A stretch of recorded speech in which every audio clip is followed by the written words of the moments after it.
Bon, les fétichistes, on se calme et on fait la course aux infos plutôt qu'autre chose. La question est donc de savoir quel est l'impact des chaussures minimalistes sur la course à pied. Et pour cela, il n'y a pas mieux que PubMed.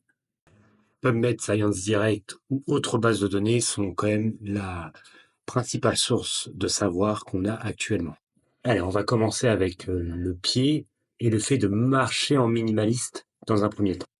Ce papier s'y est intéressé et on va aller voir la conclusion. Bon, on l'a fait vite, hein.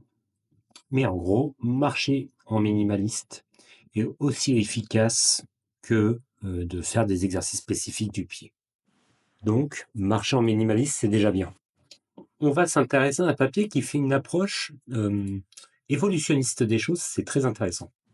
Donc, cette revue narrative s'intéresse à cette approche un peu évolutionniste sur le fait de courir pieds nus. Et dans ce papier, il montre surtout qu'il y a des répondants favorablement au fait de courir en minimaliste, que ces derniers ont une meilleure activation de la chaîne postérieure avec une anticipation du fessier de l'impact du pied au sol, comparativement notamment aux gens qui courent en chaussures normales, ou du moins modernes.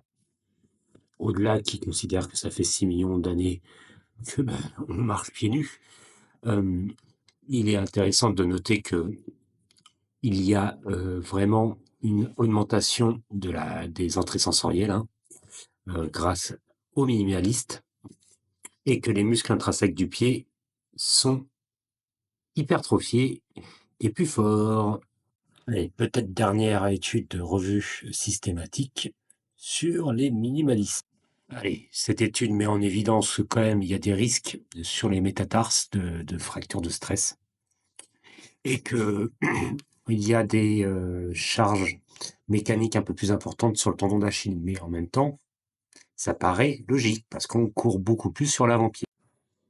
Donc le fait de courir en minimaliste a quand même des risques limités vis-à-vis des bénéfices, notamment d'une meilleure force du pied, d'une sensorialité meilleure et un retour à une mécanique de base qui est un peu en... Ce qu'il faut retenir également, c'est qu'il faut y aller de manière progressive sur les running minimalistes. Il faut habituer à ces contraintes mécaniques. Ok? Allez, ciao tout le monde.